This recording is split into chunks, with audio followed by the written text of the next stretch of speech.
Buenas noches, amigos, aquí llega la nave del misterio radiofónica. Milenio 3 ya está en el aire, estáis como no en la cadena SER.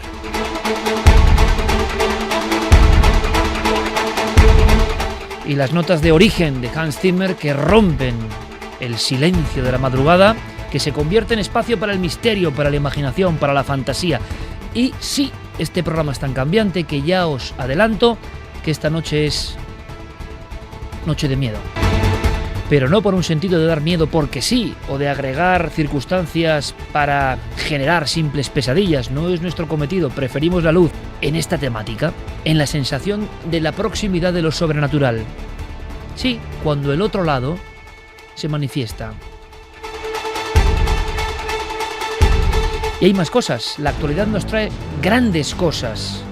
Yo creo que vamos a disfrutar todos juntos, la 1:32.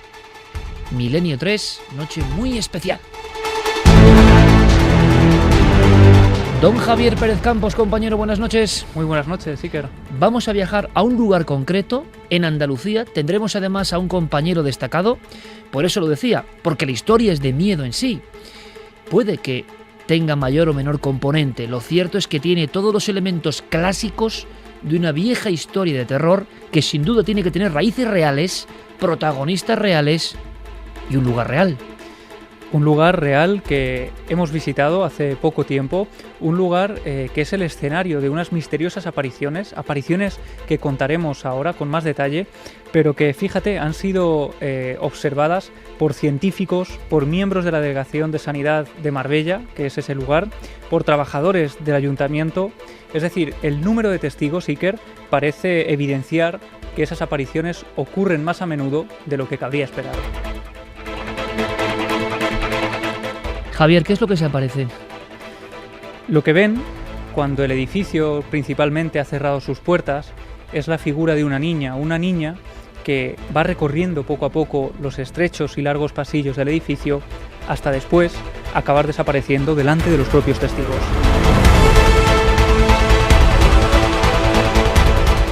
Clara Tahoces, compañera, buenas noches. Muy buenas noches. ¿Estáis todos? ¿Estamos todos? Aquí, por supuesto, Fermín Agustí, Noel Calero con estas músicas, Guillermo León en las redes sociales de la nave del misterio. Todos preparados, comenzamos.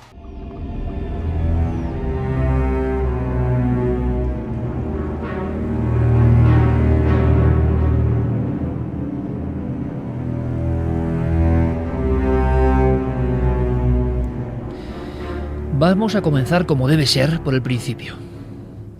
¿Cómo te llega esta historia, Javier? Porque también ocurre de una forma así como pasa con las buenas cosas, de carambola. Totalmente. Esta historia me llega hace unas semanas, cuando yo fui invitado a las primeras jornadas de periodismo y actualidad en Marbella, que organizaba un joven entusiasta, Carlos Latorre, a quien también tenemos que agradecer su ayuda en esta investigación. Yo llegué allí la noche anterior. Estuvimos cenando con los organizadores, con los ponentes, y a la mañana siguiente, bien temprano, se iniciaban esas jornadas. Nos dijeron la dirección donde teníamos que encontrarnos a la mañana siguiente, calle San Pedro de Alcántara, en Marbella. El taxi fue llevándonos hasta allí y lo que nos encontramos fue un cortijo blanco de 2 plantas, subido en una especie de ladera. Fuimos ascendiendo las escaleras, nos adentramos allí, todo con cierta normalidad. Fueron sucediéndose las ponencias y llegó la mía. Mi ponencia era, desde luego, el periodismo de misterio a lo largo de la historia. Después de la charla, todos comentamos que había hecho un frío muy especial en esa sala, una sala blanca, muy solitaria, en el sentido de que no tenía muebles, apenas unos bancos donde estaba todo el mundo sentado. Y aunque fuera hacía una temperatura de unos 30 grados, pues en el interior hacía un frío muy especial. Un frío que además fue acompañado de varios golpes muy fuertes, muy secos, en una de las paredes de esa sala. Nos dijeron que allí no había obras, que no sabían muy bien el motivo de esos golpes y de esos sonidos. Y entonces alguien soltó en tono un poco jocoso que, bueno, a lo mejor me había llevado algún fantasma de las investigaciones a ese lugar. Y bueno, ¿cuál fue mi sorpresa? Cuando se me acercó una persona, una de las personas que estaban asistiendo a la charla, y me dijo: bueno, no sé si lo sabes, pero es que justo en esta sala también hay un fantasma.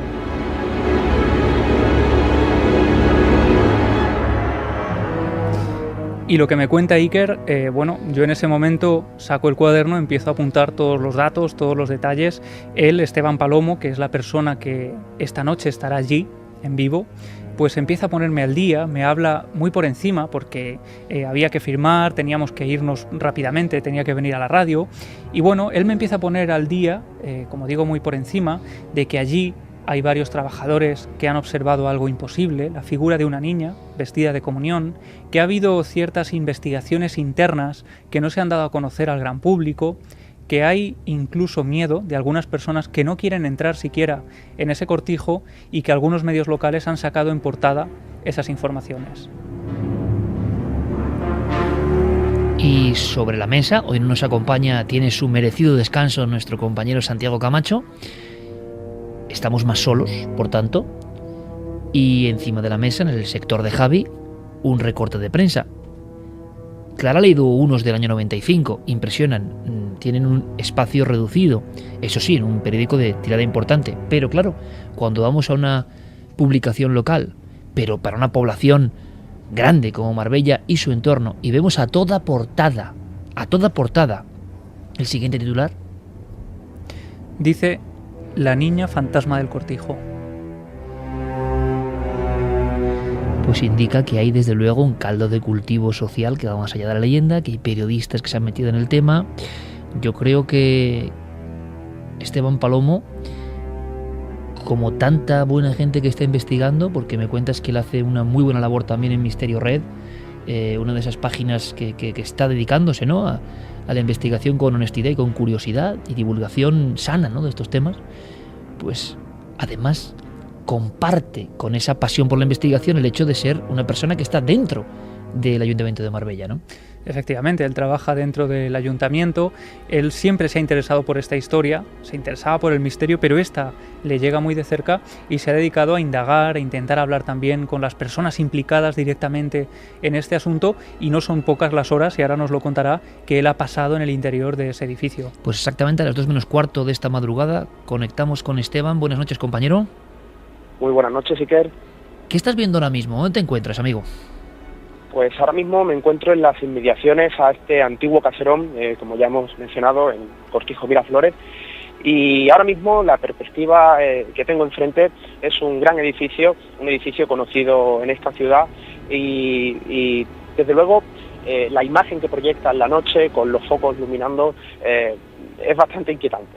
Hay una cosa importante, Esteban, en esa, digamos, dualidad, ¿no?, que tú compartes y que en este caso viene fenomenal para el programa y para la divulgación, que tú has vivido también desde dentro el propio eco entre funcionarios y personas que imagino que han ido hablando de estos sucesos, que no sé exactamente cuándo empiezan, pero sobre todo a nivel de compañeros o de personas que trabajan en los ámbitos o culturales del Ayuntamiento de Marbella.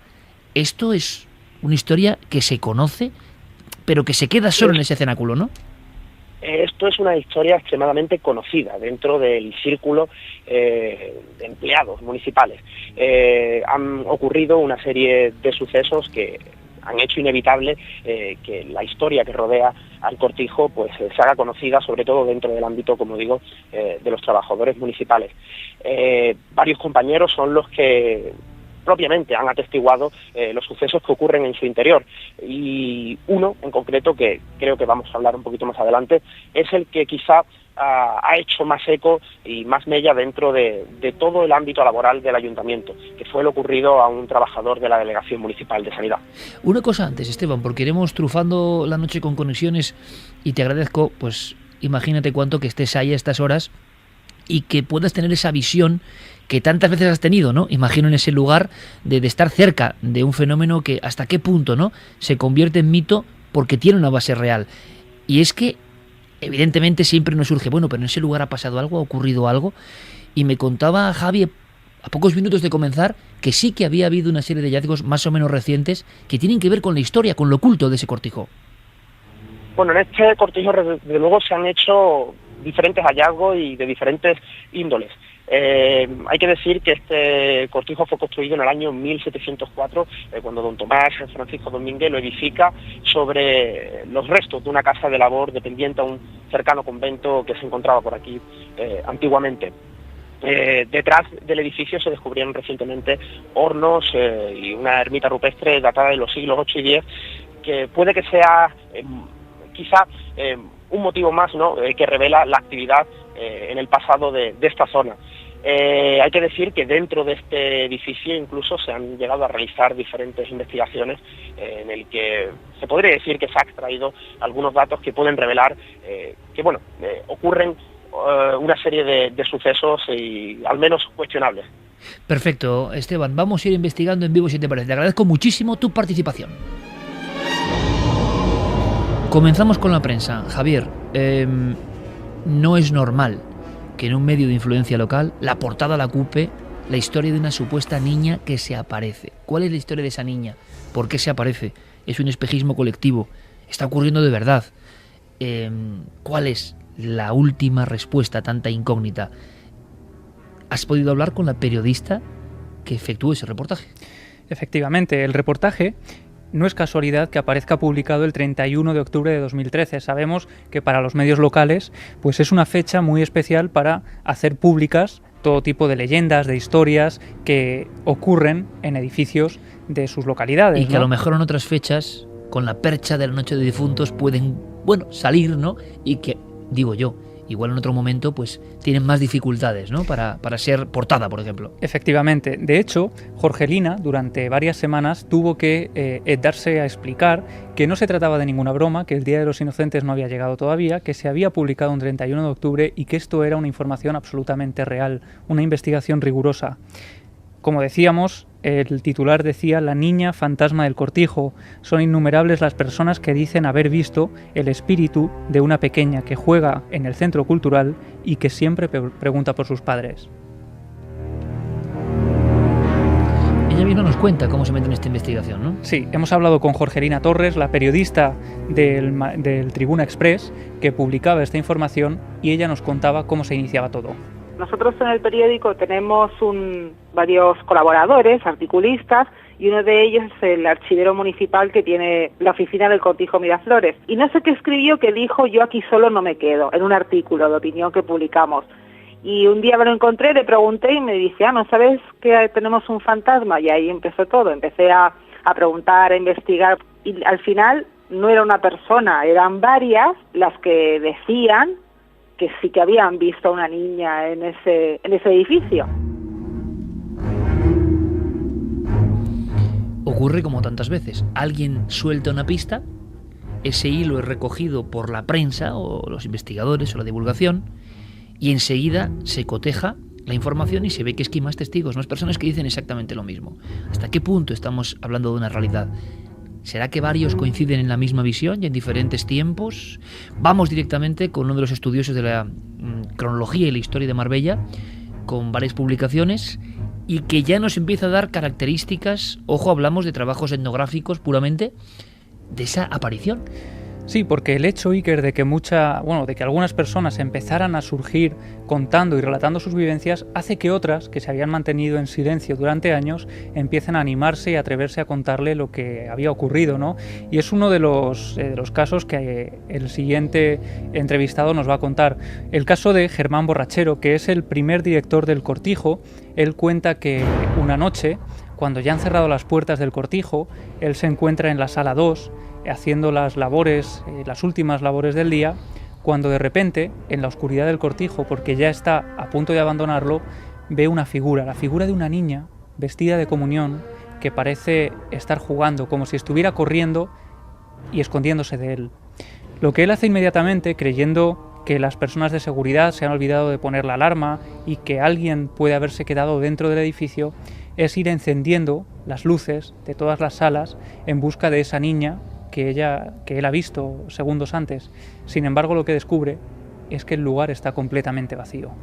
Después, Germán Borrachero, que fue director del Cortijo durante también una serie de años, comentado que él la había visualizado, que la había visto, que había sentido su presencia. La describe como una niña con una edad entre 8 y 10 años, morena, con el pelo corto y vestida con una especie de traje de primera comunión antiguo, de color blanco roto, con unos encajes y una figura en la zona del pecho.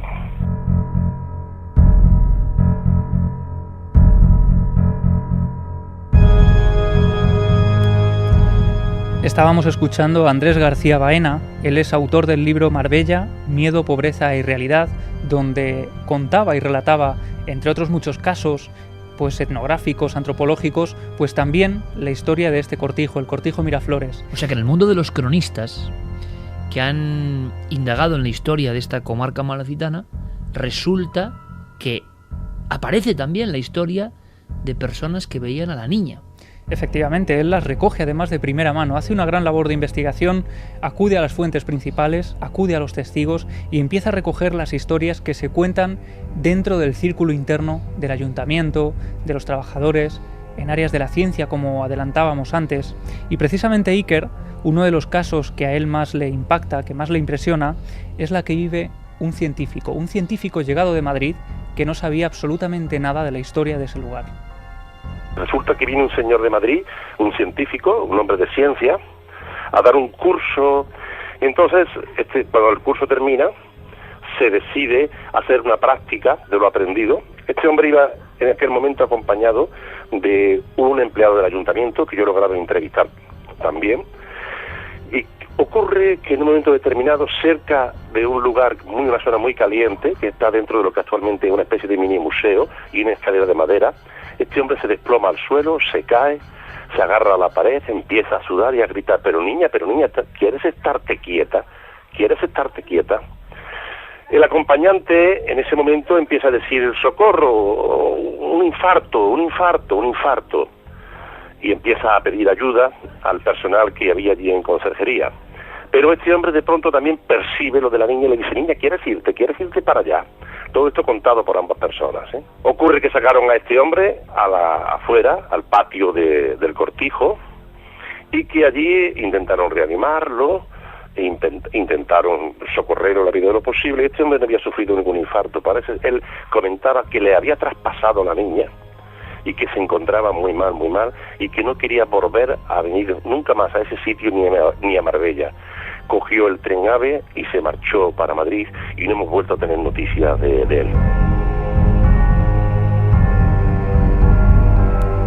A la 1:55 de la madrugada, nuestro amigo Esteban Palomo se encuentra en este lugar, observando la estructura en mitad de la noche de este lugar, de tantos cortijos, ¿verdad? Se cuentan historias. Yo estoy recordando ahora una tan gráfica, tan visual, que siempre se me quedó ahí. Y era un cortijo, como siempre, en algunas charlas, pues como la que yo daré en Zaragoza en unos días, pero las que damos muy de vez en cuando. Nosotros, desde luego, ya muy de vez en cuando, contadísimas ocasiones, viene muy buena gente, con todo el entusiasmo y a veces con un secreto guardado durante mucho tiempo. Y si sienten la amabilidad o sienten el afecto, pues te pueden dar una pista. En una charla nunca es buen sitio para contar cosas porque apenas hay tiempo y siempre todo el mundo va muy azorado y por desgracia, que tengo que decirlo, como ha ocurrido hoy, por ejemplo, voy a decirlo, debajo en la radio al entrar, que había un montón de gente que quería pues una fotografía o una firma o lo que sea, y por circunstancias diferentes hemos entrado en la radio y no hemos podido casi atenderles, de la cantidad de gente que había en la entrada de la radio para, no sé por qué hoy justamente. Pues eso ocurre muchas veces en las charlas. En una de esas, a veces sale la pista, como le ocurrió a Javier. A mí me contaron en Málaga también un cortijo, pero más envejecido, que habían sido tantos los fenómenos ocurridos que un día llegó, y ahora vamos a hablar de eso, porque a veces el primero que llega es pitonisa, vidente, curandero, bueno, vaya usted a saber, ¿no? Alguien que cree que puede ayudar. Habitualmente esto suele acabar mal, pero fue muy gráfico lo que me contaron. En aquel cortijo, también en Málaga, habían hecho un círculo de sal, habían prendido fuego a la sal, habían pasado muchos años, este testigo que me lo contaba había vuelto, el cortijo ya estaba deshabitado, la maredera estaba roída en la entrada, el viento azotaba las cañas de ese lugar, pero dentro estaba el círculo, como la marca de algo que se hizo y que seguía como una huella del misterio presente allí. Y aquí estamos hablando de un lugar que se ha decentado, que no se ha dejado morir, y nuestro amigo Esteban está allí, escuchando estas historias que él seguro conoce bien. Esto parece de película de terror, Esteban, sinceramente. Y yo no sé si estás pudiendo ver estancias o las ventanas dan acceso a alguno de los lugares donde ocurrió esto. Un científico que iba a hablar de ciertas cuestiones de zoología y de plagas, más o menos, y le pasa esta historia. Esto está perfectamente contrastado. ¿Esto ocurrió así, Esteban? Pues referente a las ventanas, tengo que decir que están todas cerradas. He encontrado en estos momentos precisamente, y también, mira, casualidad, he encontrado una serie de ventanas que sí dejan algo de visión a su interior. La zona no se puede vislumbrar de una forma muy clara, pero ciertamente sí que es cierto que se puede vislumbrar el interior. Como digo, Iker, te tengo que decir que ahora mismo estoy posicionado en la zona donde se descubrieron los últimos hallazgos, como he dicho, hablando del pozo y la cripta, la ermita. Y tengo que decir, bueno, me he llevado un susto, me he llevado un susto porque estaba tan atento escuchando las palabras que estabas comentando ahora mismo, y han salido dos gatos de la hierba y me he llevado un buen susto diciendo, vamos a ver este movimiento. Gajes del oficio, ¿no? Simplemente. De luego, tengo que decirlo porque me has pillado imprevisto, porque desde luego ha sido un pequeño susto el movimiento de una serie de plantas que, o sea, que es una zona, Esteban, que es una zona que está dentro, digamos, de la delimitación urbana, pero ya bastante, digamos, alejada, ¿no? Que te permite cierto aislamiento, ¿no? A estas horas de la noche. Hay que decir que esta zona está rodeada de edificios de vivienda y es un lugar de continuo paso, tanto a pie como en vehículos, ya que tiene varias vías que rodean el edificio. Lo que sí que es cierto es que el edificio está propiamente vallado, tiene una zona jardinada bastante amplia, lo cual le da cierta intimidad y lo mantiene alejado, digamos, de la población céntrica donde se encuentra. ¿Ocurrió así lo del científico? Porque escuchando en voz de este cronista de la zona, se queda uno sorprendido, ¿no? Porque da para una escena propia sinceramente, de la ficción. Una persona que le da un extrañísimo ataque y que también, junto a otro testigo que la acompaña, ambos científicos hablan de la niña. Exactamente, es una historia bastante conocida en la zona y no es el único hecho, unas circunstancias similares que ocurren dentro de este edificio. Por lo cual sí que es cierto de que la casualidad, que yo soy amigo del que dice que la casualidad no existe, en este caso hace su presencia, como digo, porque no es el único caso de este tipo de situaciones que se dan, no en científico, pero sí en otras personas que en su interior pues han tenido que vivir el mismo episodio. ¿Podría resumirnos alguna de las historias que a ti te han llegado de primera mano? Por supuesto, hacía alusión en primera instancia, al comienzo del programa, sobre el compañero del empleado público de la Delegación de Sanidad del Ayuntamiento de Marbella. Este testigo entró dentro del interior del edificio para realizar una serie de labores y él aseguró haberse topado cara a cara con esta presencia. En su explicación tendríamos que estar hablando que fue ya dentro de la propia ambulancia, porque esta persona sufrió un estado de shock, tuvo un desmayo, una especie de crisis nerviosa, porque no daba crédito a lo que había ocurrido. Tal fue la envergadura de esta situación, como digo, tuvieron que llamar a los servicios de emergencia porque esta persona no volvía a un estado anímico normal. Se quedó bastante traumatizado después de este encuentro. Él relataba que vio a esta chica, en un principio le pareció una niña normal y corriente, quizá le llamaba la atención en la forma en la que iba vestida, él la veía con total claridad, algo que se repite también en una serie de testigos y quizá lo hace más inquietante todavía esta historia. Él pudo verla, pero no solo verla, sino que pudo oírla. Cuando la niña se dirigió a él, fue cuando él entró, digamos, en estado de crisis de ansiedad. Él tuvo una crisis nerviosa, tuvo que ser atendido por los especialistas que fueron llamados porque, como digo, este hombre no volvía en sí. O sea que ha habido personas que no solo han visto una visión bien definida, no algo difuminado, bien definida, sino que han escuchado voces. Bueno, iremos sonsacando más misterios dentro del posible gran misterio, pero es que hay grabaciones, Javier, que has obtenido hablando con muchas personas que estaban en estos sucesos y que luego con gran impacto, gran emoción te lo han contado. Sí, nos hablaba Andrés García Baena en el corte que escuchábamos antes de la historia de un científico, el científico que se desmaya, que empieza a hablar de una niña, que a su lado va un trabajador del ayuntamiento y que este trabajador, cuando se gira para pedir ayuda, ve a una niña en mitad del pasillo solitario. Bueno, pues hemos conseguido, Iker, localizar a ese trabajador del ayuntamiento que acompañaba al científico de Madrid y que nos ha relatado en primera persona esa experiencia. Y quiero recalcar pues que todos estemos muy pendientes del tono de voz con el que este hombre recuerda aquella vivencia. Cuando llegamos al lugar yo no me encontraba bien, sentía malestar en el cuerpo general y el hombre igual. Este señor pues se quedó en un estado como de shock, no sé, se puso en el suelo sentado, empecé a hablar con él y no me respondía. Yo me estaba asustando porque creía que le había ocurrido algo, un infarto o algo. Bueno, la cuestión que me vuelvo para pedir ayuda y en ese momento veo una niña pequeña delante mía. Entonces, al girarme, cuando le digo, oye niña, y mi mano pasó por medio de ella. Desapareció, se fue andando por el pasillo, era como una cortina de humo y se fue. Eso fue horrible, me pegó un susto que aún no me acuerdo. Y este señor pues dijo que no daba recursos y se fue.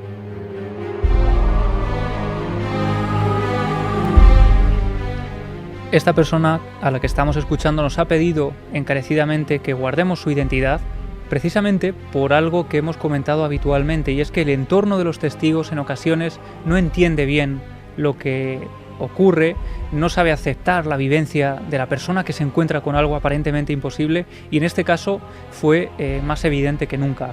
Si quieres vamos a escucharle relatándonos pues la reflexión que él sacó a posteriori de su vivencia y cómo lo recuerda todavía hoy. Al principio yo me tiraba un año que me da muchísimo miedo y allí yo nunca más, ni de día he ido solo. Es que realmente es que eso a mí me ha cambiado como de la noche a la mañana. Yo no creía en nada ni nada y yo sé, a mí me han intentado decir que era una cosa que yo tenía en mi mente, que quería ver por el estado de excitación y tal. No, yo tengo 54 años, estoy en la vida y sé lo que yo vi. Y no me pueden cambiar. Yo lo vi, además hay otras personas que han tenido vivencias parecidas que no nos conocemos y se ha descrito igual. Entonces, pues algo, no sé qué, ahí estaba.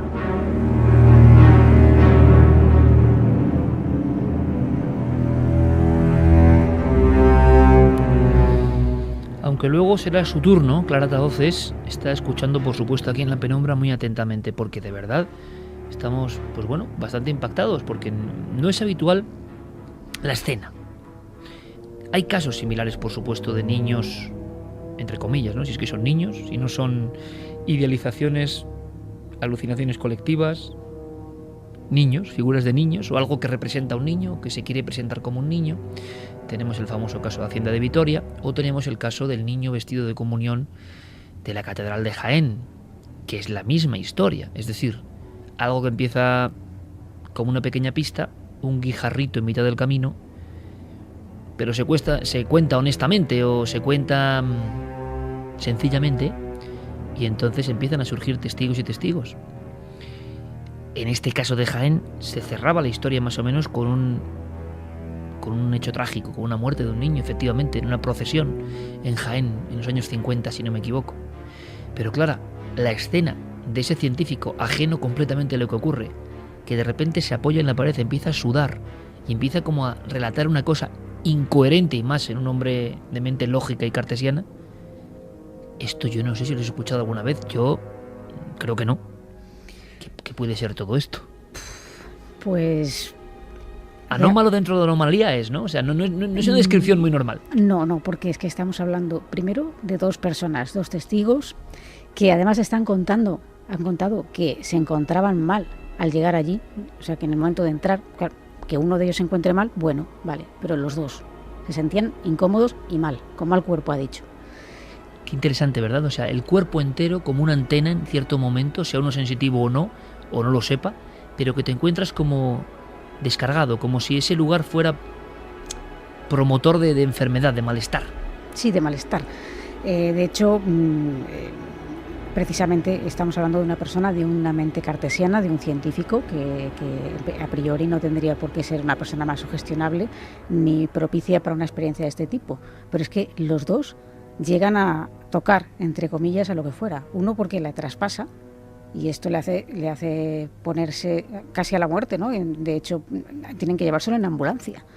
Y el otro que incluso traspasa lo que sería el presunto cuerpo de ese ser. Muy normal, o sea, muy habitual, me refiero en cuanto a la fenomenología, con 2 testigos y de esta naturaleza no es. Esteban, ¿cuántos testigos, y yo sé que el número no puede ser exacto, pero más o menos en las investigaciones creéis que puede haber en torno a la visión de esta niña? 2 cosas. Primero, más o menos cuántos testimonios hayan podido hablar o no, hayan sido bajo el anonimato o con su nombre y apellido sin ningún problema. Y también, retrato robot de esa niña, ¿todos ven más o menos lo mismo? Referente al número de testigos, yo creo que dar una cuantía exacta sería algo sumamente complicado, sumamente difícil. Hay que decir que la presencia de esta niña se ha hecho eco desde hace muchísimos años, por lo cual llegar a una cantidad exacta de cuántos testigos pueden haber tenido este encuentro con esta presunta presencia lo hace bastante complicado. Lo que sí es cierto de que hay que contar que el edificio en sí a lo largo de los años ha contado con diferentes actividades y por lo cual lo han hecho un lugar de paso frecuente, ¿no?, para la gente tanto del pueblo como para turísticas, porque hay que decir que el edificio tiene un interés histórico, por lo cual lo convierte en un lugar de obligado para los turistas, para que pasen por aquí. Hay que decir que en la actualidad, a tu pregunta, simplemente resumiendo y ateniéndonos a lo que trabajadores municipales se refiere, el número de testigos podría superar fácilmente la veintena. Sí, hablando siempre de los casos que a mí me llegan personalmente de compañeros de aquí del Ayuntamiento de Marbella y de los amigos que podemos tener por la zona que dicen, no todos haberla visto, pero sí haber sentido algo extraño en su interior. También hay que poder achacar a la sugestión, ya que el edificio en sí por dentro es algo que invita, ¿no? Es una escena dentro de sus pasillos que puede invitar a pensar en todas esas historias que son bastante conocidas. Claro, Esteban, tú estás ahí y comprendes perfectamente que ante una historia que ya ha corrido su propio rumbo dentro de la sociología del lugar, también el propio edificio, sus salones, sus pasillos, sus ventanas, pueden provocar un estado en las personas que ya conocen la historia, especial. Pero te preguntaba también, el retrato robot, ¿no? Todos ven lo mismo, lo que salía en el periódico en portada, es decir, una niña, traje de comunión, cierto rostro, algunos la han escuchado. Correcto. ¿Esto es así? Todos coinciden en la misma descripción, una niña de entre 7 y 9 años, ataviada con un vestido blanco, antiguo por su aspecto. Muchos de ellos mencionan que podría ser un vestido de comunión, dado el aspecto de este, y todos describen lo mismo. Recorre los pasillos, deambula por sus salas. Incluso son muchos los que han asegurado haberla oído preguntar por sus padres o afirmar que ella vive dentro de este antiguo caserón. Hay un caso en concreto que incluso llegó a establecer contacto físico con una de las testigos, también trabajadora en esta ciudad. Estamos hablando de Raquel, una profesora del Conservatorio Municipal, que en una de las tardes que estuvo visitando este antiguo caserón, su visita, mediante el recorrido de sus pasillos, ella sintió una presencia detrás de su espalda. Ella pensó que era un familiar que la acompañaba en la visita durante la tarde, y al girarse pudo sentir como alguien tocaba su espalda, y cuando ya terminó de girarse pudo visualizar la imagen de esta niña. Hay que decir que esta compañera aquí del ayuntamiento, evidentemente entre un alarido de terror y de pavor por esa impresión que debe dar encontrarse cara a cara, ¿no?, con algo tan imposible como esta presencia, inmediatamente salió del edificio y dice que no quiere volver a entrar en su interior.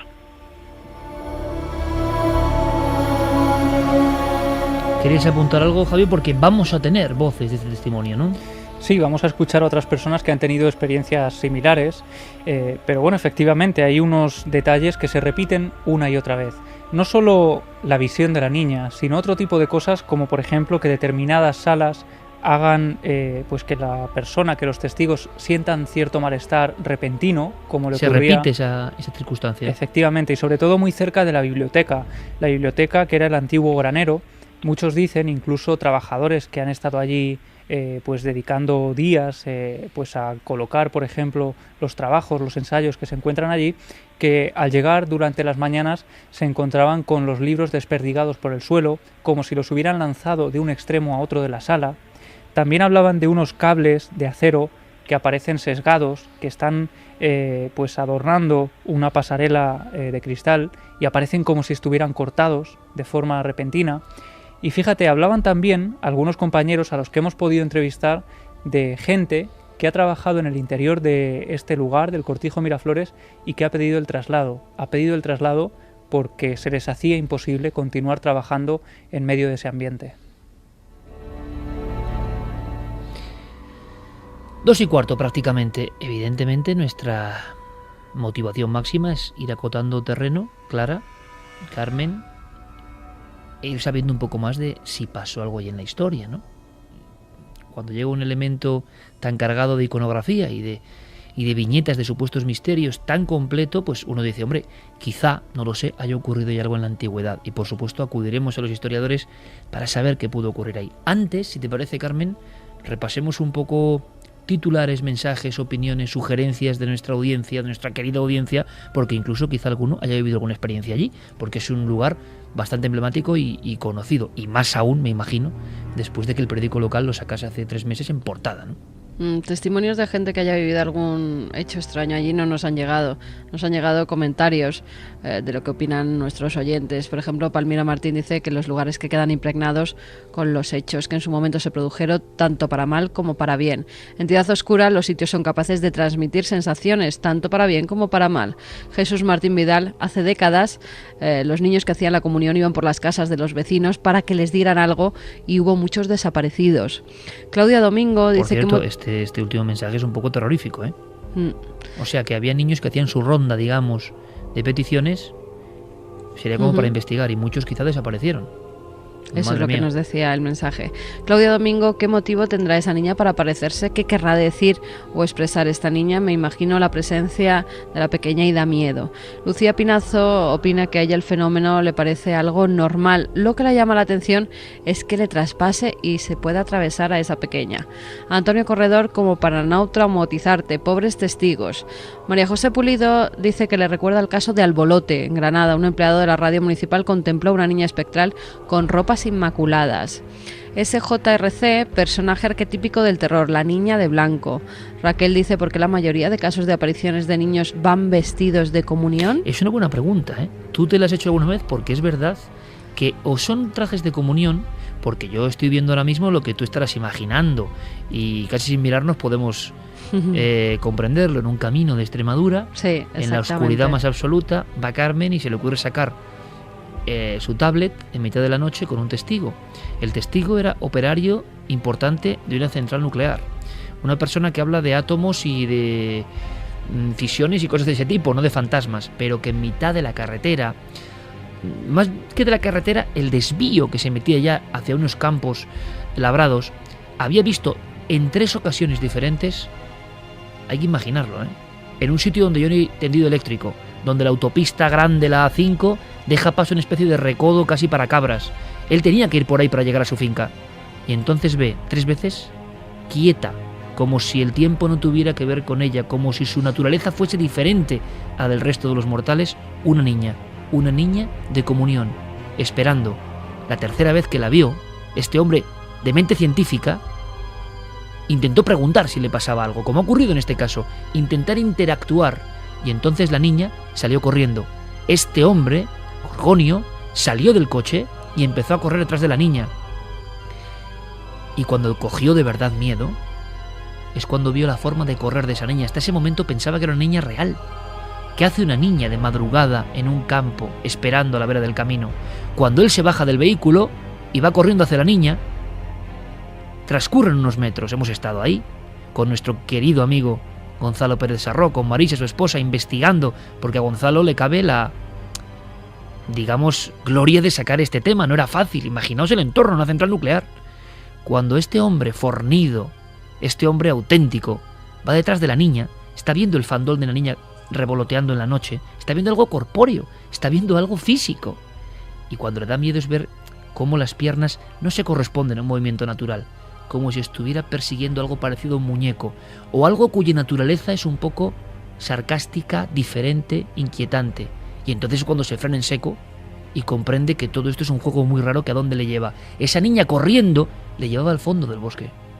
Esa niña cuando corría le llevaba en una dirección. Y entonces él se frena en seco. Y aquello desaparece, se difumina, como un sueño.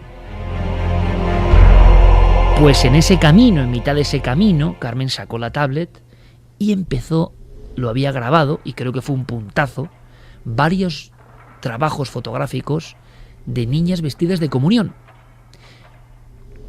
O con traje de domingo, que podíamos decir que...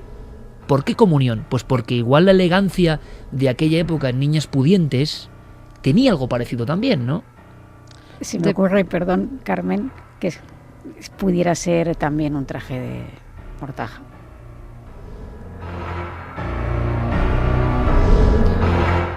¿Recuerdas el momento, no, Carmen? Sí, además, fíjate lo que decía Clara, era muy normal que cuando eran niños muy pequeños, bebés, a los pequeños pues los enterraran con los trajes de bautizo si eran pequeñitos. Y es verdad que cuando los niños crecían, tenían 7, 8 años, si fallecían a esa edad eran enterrados con los trajes de comunión.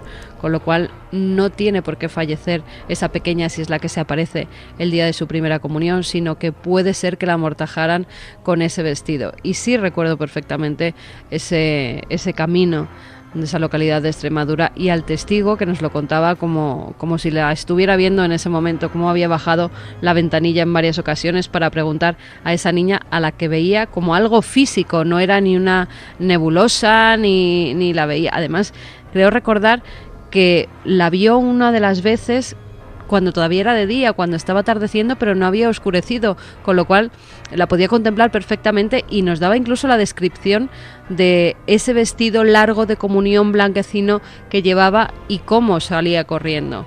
Me acuerdo como si estuviera hoy en ese camino con el testigo y contigo, porque la verdad que era una visión tremenda. Al buscar en el iPad varias fotografías de niñas de comunión, de esa época más o menos, porque él por el traje me describía como una niña de los años 50, 60, que luego pudimos comprobar, si recuerdas las siguientes investigaciones, que verdaderamente en ese camino una niña había perdido la vida al caerse de un carro. Pues el vestido que le mostré en aquella ocasión, él me decía sí, era prácticamente igual al que llevaba esa aparición a la que yo perseguí.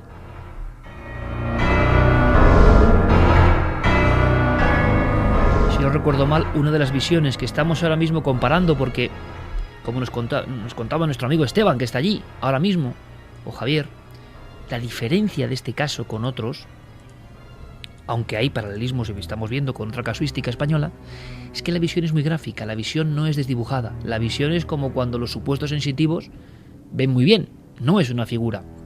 Recuerdo que este hombre, central nuclear de Almaraz, en la segunda visita de esa niña en el mismo punto de la carretera, con un intervalo creo que de meses o incluso un año, yendo a diario por ahí, pero en determinada fecha aparece la niña. Pues en una de las estampas se quedó el hombre, pero cuando tú ves que un testigo se queda paralizado porque está viendo algo que le recuerda, y era la posición de las manos, la niña recta, muy espigada, como posando casi, junto a la vera del camino, no se mueve nada, aunque hay aire, no se mueve nada, y las manitos juntas, como cogiendo un librito con una cruz. Seguimos la investigación, Javi. Bueno, otro caso al que nos recuerda, por no querer abandonar el tema de los trajes de comunión, es que en los casos de niños también ocurre. En el Ayuntamiento de Jaén, que mencionábamos antes, donde incluso se produce una intervención policial a petición de los trabajadores del lugar, porque ven a un niño en mitad de los pasillos vestido de blanco, como si llevara un traje de comunión. Incluso las señoras de la limpieza no se atrevían a hacer las habitaciones solas, iban en grupos. Pues nosotros llegamos a la información de que en los años 50 a escasos metros de allí, en la misma plaza de la Catedral de Jaén, muere un niño que cae desde una tapia un domingo de Ramos. No iba vestido de comunión, pero era tradición que los niños en esa fecha pues fueran todos vestidos de blanco, tal y como aparecía la imagen de ese niño. A mí, Clara y Carmen, la doble C, me han dejado un poco de verdad trastocado, porque yo estaba pensando, ¿por qué la unión con la comunión? Que es un momento, al margen de las creencias de cada uno, de felicidad para esa niña o ese niño, ¿no? ¿Por qué aparecer? Y yo pensaba, quizás ropajes elegantes de la época, y no. La conclusión le han dado clarísimamente, que seguro que tiene algo más que ver, ¿no? Lo que estamos viendo es algo transhumano, si es que es así. Es una imagen como del otro lado, quizá, por eso se aproxima al hombre, no lo sé. Pero las representaciones de alguien que quizá ha cruzado, quién sabe ese destiempo, esos dos mundos, y a veces la mortaja del niño, como han explicado nuestras compañeras, era este traje. Tenemos a Gloria. Sí, perdona, Carmen. Hay un libro que precisamente lo estuve ojeando el otro día para hacer un reportaje que estamos preparando y por curiosidad viendo pues un libro que he pedido al extranjero. Y todas las fotografías son de pequeños, de niños fallecidos. Y en todas ellas, estos niños iban vestidos con trajes muy especiales, no, aunque fueran bastante pobres, porque las familias alrededor se veían bastante pobres, siempre le ponían el mejor traje, y en la mayoría de las ocasiones o eran los de comunión o eran los que se ponían los domingos, si no recuerdo mal, algunos de ellos con lacitos, camisas de estas que tienen como chorreritas, pero siempre era un momento especial, sobre todo para enterrarlos, ya te digo, aunque fueran familias muy pobres. Esto es muy interesante, porque estás hablando de la tanatografía, es decir, exactamente, de la cultura de una foto, cuando a lo mejor ahora tenemos millones de fotos por familia, ¿no? Pues hubo un tiempo, no tan lejano, donde una foto era una joya por una familia. Cuando se democratiza la fotografía se va haciendo más común, evidentemente, pero siglo XIX, finales, principios del XX, la fotografía era un estatus también, y entonces se aprovechaba la mejor gala incluso para los que no estaban ya en el mundo de los vivos. Y es verdad, la mayoría de catálogos, se hace famoso esto evidentemente por esa escena de Nicole Kidman en la famosa película de Amenábar, cuando está viendo, ¿no?, los álbumes de muertos, pero es que existían de verdad, y es cierto.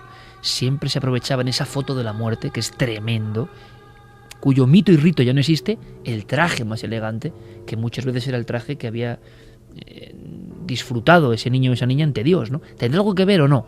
Bueno, vayamos un poco más allá. Ha hablado antes nuestro amigo Esteban de personas que han tenido casi roces, contactos. Pues hay varias personas de este tipo, no una ni dos. Gloria, siguiente testigo. Gloria es otro testigo, es trabajadora del ayuntamiento, y ella, Iker, para que te hagas una idea del calado que tiene pues este tipo de encuentros en Marbella, y bueno, en cualquier ciudad, en cualquier familia, nos ha pedido por favor que le distorsionáramos la voz. Es decir, no quiere que se le reconozca tampoco bajo ningún concepto. Nosotros hemos accedido porque creemos que escuchar su historia pues también es muy interesante para saber más en esta investigación. Cuando llegamos allí, estábamos varias personas y había un señor bastante serio que decía que era medium y que nada, que iba a inspeccionar un poco el edificio para ver qué ocurría allí, ¿no? Y entonces este señor dijo, bueno, me voy a ir ahora mismo al sótano. Y entonces nada, pues nosotros nos quedamos en la parte de arriba, que había un despacho y un pasillo. Entonces noto un silbido que me pasa como por detrás, como si pasase alguien corriendo por detrás. Sonó como un...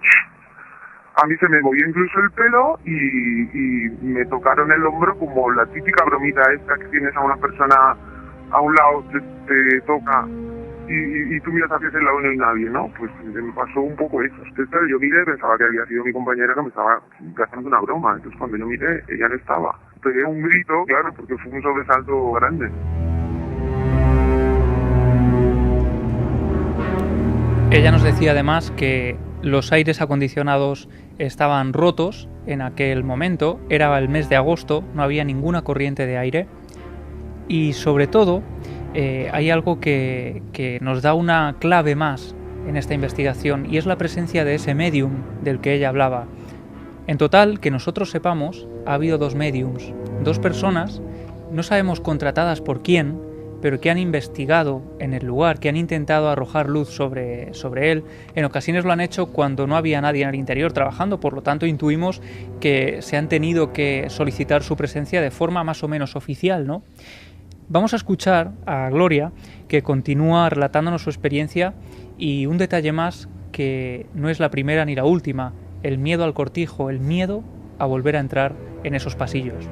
Bastante más tarde, porque el señor medium estaba, no sabemos exactamente lo que hizo, pero estuvo bastante tiempo fuera. Cuando volvió, yo estaba callada, porque yo no me atrevía ni preguntarle, y entonces yo le pregunté, le digo, mira, ¿me puedes decir qué me ha pasado a mí? Y el señor sonrió un poco así y me dice, no, a ti te ha tocado un hombre. Intento no prestarle mucha atención, digo, yo sé lo que me pasó a mí. No, además es que ha habido un montón de cosas en el Cortijo Miraflores, suele haber pues presentaciones de libros, de exposiciones y tal, y yo intento sacarme lo mínimo, entro, salgo y me voy. 2:29, Esteban Palomo se encuentra allí y se lo agradecemos. Conoce perfectamente, por su propia cuestión profesional, el entorno, el lugar, lo que se dice, lo que se cuenta, y yo no sé hasta qué punto, Esteban, estas investigaciones han llevado a algo más. ¿Tú has podido indagar en algún cierto instante y obtener algún resultado positivo? ¿Ha habido personas que han llegado a hacer grabaciones? Imagino que todo esto se lleva con mucho secretismo y que ahora es cuando se está haciendo un poco de luz, ¿no? Y ya veremos a partir de esta noche, para bien o para mal, porque uno nunca sabe, pero ojalá se contribuya a dar claridad y no oscurantismo, ¿no?, en torno a este tema. Pero resumiendo sobre las pesquisas, o bien que tú has hecho, o que se han efectuado y que tú tienes alguna constancia de ellas, ¿podemos saber algo más de esta niña, de este fenómeno, de estas voces, de estos supuestos mensajes? ¿A qué se pueden estar refiriendo? ¿Hay algo en la historia de este sitio que quizá podría encajar? Existe un dato curioso, y haciendo alusión a lo que Javier ha dicho hace un momentito, y es que el cortijo ha sido visitado en varias ocasiones por medium. En este caso se ha hablado de esta persona y tengo constancia de que Susana, una medium que fue invitada al edificio hace ya unos años, realizó una serie de... Esteban, permíteme, ¿invitada de forma oficial? O sea, por parte del ayuntamiento. No tengo el dato de las personas o la entidad que invitó a esta mujer a visitar el edificio. Lo que sí es conocido en la ciudad fue la visita y los resultados, ¿no?, de esta. Hay que decir que su visita fue reportada también en el diario local, que hacía mención, ¿no?, a la investigación que Susana había hecho en el interior del inmueble. El resultado quizá que obtuvo fue sorprendente y hablaba de que ella veía más presencias aparte de la niña, ¿no? Presencias que no se habían mencionado anteriormente y que ningún testigo había mencionado, había descrito alguna situación diferente a lo relatado con la niña. Hay que decir que hablaba incluso de que había un menor, había un niño en la parte superior del edificio, donde parecía que tenía antiguamente su sala de juegos.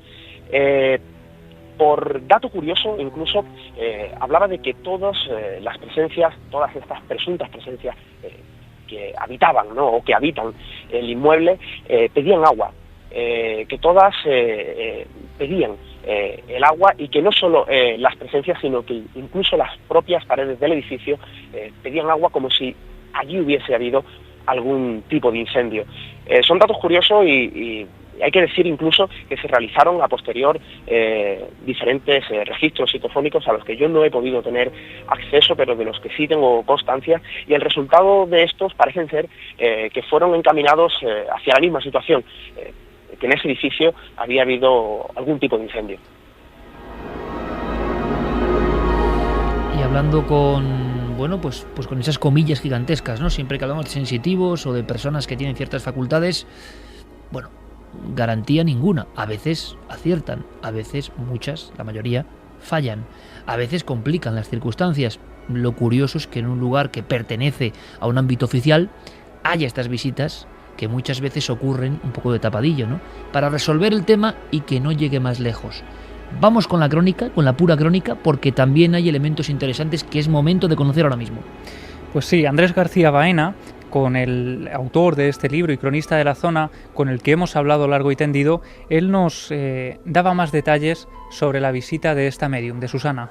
Llevamos en cierta ocasión a una medium que, para sorpresa nuestra, comentó, después de estar un tiempo en silencio, comenta: pero aquí no hay una niña, aquí hay una familia entera. Y empezó a señalarnos el padre, la madre y algún niño de sexo masculino. Ha transcurrido unos 30-40 minutos, pasamos a lo que se conoce como un granero, un antiguo cortijo donde estaba el granero. En el granero decidimos pues que ella pasara, hablo de la medium, pasara a aquel lugar, y inmediatamente, pero bueno, si aquí lo que hay son niños jugando, y empezó a hablar con el niño, y decía que el niño era muy travieso y que el niño era el causante de todo lo que había ocurrido en dicho lugar. Y Andrés va más allá. Él intenta contrastar los datos de todo lo que va viendo con esa experiencia de la visita de la medium con los datos más objetivos, más fríos, los datos que ofrecen las hemerotecas. Y aquí se abre un debate muy interesante, porque de repente empiezan a haber coincidencias. Bien, es verdad que he hecho alguna investigación y en el año 1903 hubo un gran incendio en ese cortijo. Lo he encontrado en un periódico de la época y se comenta que ardió casi todo. Y esto me ha llevado a pensar me ha llevado a unirlo con un fenómeno que la medium nos transmitió, y es que dijo que todas las personas allí presentes pedían mucha agua, que su grito constante era agua, agua, agua. Así que esto me ha llevado a pensar que evidentemente hay algo ahí, alguna presencia de algo que yo no logro percibir, pero que hay personas que sí lo perciben, ¿no?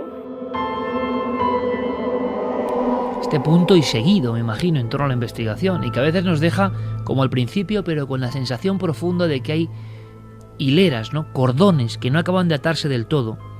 Pues quizá porque en el fondo el misterio nunca busca una lógica coherente. Estamos buscando siempre una lógica coherente dentro de nuestro punto de vista mental, lo que para nosotros es lógico, pero da la impresión, conforme pasan los años, a mí por lo menos me la da, y es una cuestión puramente subjetiva, personal, que no tiene poder compartir ni la audiencia, ni siquiera mis compañeros, que la profunda ilógica del misterio tendrá su sentido interno y que estamos muy lejos de entender. Solo podemos ver con los ojos de lo racional, lo lógico. Lo racional ha invadido nuestra forma de ser, y las leyes del otro lado, si es que están y son ellas, parece que no tienen absolutamente nada que ver. Y a nosotros eso nos desconcierta, y quizá eso es lo que quieren, provocar nuestro absoluto desconcierto. Como paralelo recordaba el caso tremendo de las 7 catacumbas de Brasil, donde había un grupo de personas que habían sido quemadas y se escuchaban los lamentos de agua por parte de los propietarios del Camposanto, o del edificio Joelma, también en Brasil, cubierta la historia por nuestro compañero Pablo Villarrubia. Un edificio entero con muchos muertos, con personas calcinadas dentro de los ascensores, una desgracia terrible, y las voces que se escuchan por parte de operarios en mitad de la noche, o de los hombres y mujeres de seguridad que están haciendo la ronda. Años después del pavoroso incendio del 74, lo que escuchan en mitad de un pasillo, personas que han nacido incluso después de la tragedia, es agua, agua constantemente. Como si de las propias paredes, ¿no?, surgiese un mensaje. Y esto hila directamente con lo que luego vamos a contar, Clara, porque a veces en las paredes parece que hay un código, un mensaje, algo, ¿no?, como si las casas tuvieran cierta vida.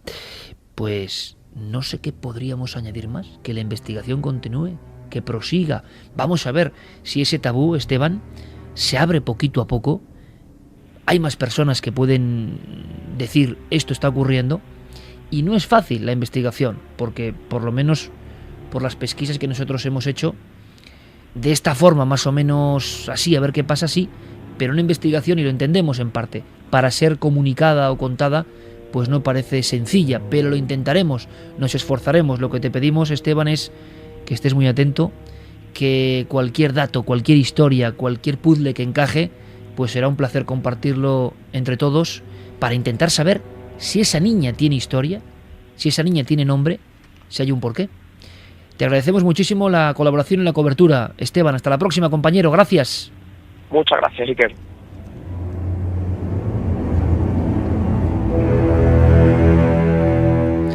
En este caso, una persona del ayuntamiento y al mismo tiempo apasionado investigador que se compromete, ¿no? El silencio a veces se abre gracias a entusiastas como Esteban y muchos otros, ¿no? Que tienen ganas de saber, a pesar de que la cerrazón, el ocultamiento es lo lógico. O sea, en edificios oficiales, ¿cuántos están sin fantasma? La pregunta no es en cuántos hay fantasma, sino casi en cuántos no hay fantasma. Últimos mensajes en torno a este asunto, Carmen, porque enseguida cambiamos de tercio, nos oxigenamos un poco, pero luego en la siguiente hora nos volvemos a meter en una casa más opresiva, más pequeña, un barrio obrero. No es la grandilocuencia de un cortijo, no. Es algo mucho más asfixiante y puede que más terrorífico. Mensajes. Pues fíjate, nos ha llegado un mensaje muy interesante en estos últimos minutos, nos lo enviaba José, dice que es de Marbella, de la Torrecilla, y que tiene constancia de lo que estamos contando. La peor zona en cuanto a fantasmas está cerca del cementerio de arriba, en los montes que tiene al otro lado de la carretera donde está este edificio. Dice que allí se hundió una casa por derrumbe y que murió una familia entera.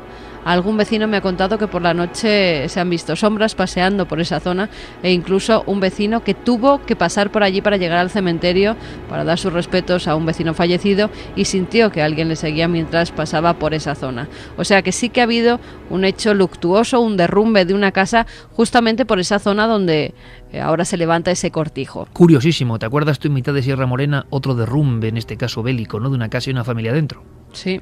En la casa de Belmez y muy cerca del Santuario de la Cabeza. Una casa entera derrumbada por un morterazo y toda una familia, un grupo de niñas y su mamá, haciendo piña, rezando, y caen todas al mismo tiempo. Y eso parece que tiene cierta conexión también con el famoso misterio.